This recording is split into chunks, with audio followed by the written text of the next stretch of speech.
बुलेटिनच्या सुरुवातीला बातमी विधान परिषद निवडणुकीसंदर्भातली। शिवसेना ठाकरे गटाकडून विधान परिषदेच्या निवडणुकीसाठी तिसरा उमेदवार दिला जाणार आहे। शिवसेना ठाकरे गटाचे सचिव मिलिंद नार्वेकर उमेदवारी अर्ज भरतील। अर्ज भरतेवेळी उद्धव ठाकरे, आदित्य ठाकरे उपस्थित असतील। अगदी काही वेळातच विधान भवनामध्ये अर्ज दाखल करण्याची प्रक्रिया पार पडली जाईल।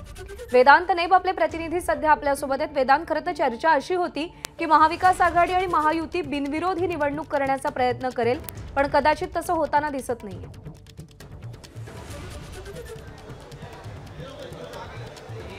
प्रज्ञा, ज्या प्रकारे आता माहिती मिळाली आहे म्हणजे शेकापचे जयंत पाटील यांनी सुद्धा माहिती दिली, त्याशिवाय शिवसेना ठाकरे गटाचे काही आमदारांनी जी माहिती दिली आहे त्यामध्ये थोड्याच वेळात मिलिंद नार्वेकर हे विधान परिषदेचा उमेदवारी अर्ज भरणार आहेत। म्हणजेच महाविकास आघाडीचे हे तिसरे उमेदवार असतील।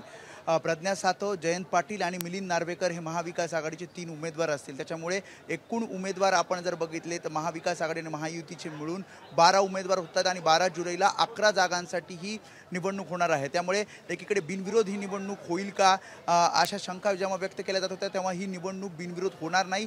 12 जुलैला ही निवडणूक होईल आता असं चित्र स्पष्ट झालेलं आहे। थोड्याच वेळात उद्धव ठाकरे, आदित्य ठाकरे आणि शिवसेना ठाकरे गटाचे सर्व आमदार हे मिलिंद नार्वेकर यांचा उमेदवारी अर्ज दाखल करण्यासाठी विधान भवनात येतील आणि त्यासोबतच जे इतर महाविकास आघाडीचे 2 उमेदवार आहेत त्यांचे सुद्धा अर्ज हे विधान भवनात उद्धव ठाकरे आणि महाविकास आघाडीचे इतर जे महत्त्वाचे नेते आहेत त्यांच्या उपस्थितीत दाखल केले जाणार आहेत।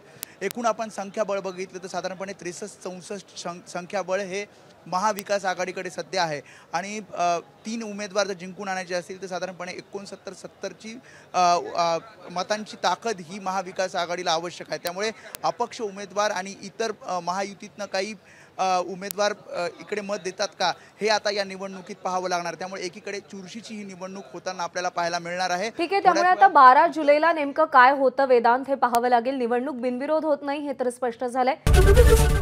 एबीपी माझा, उघडा डोळे बघा नीट।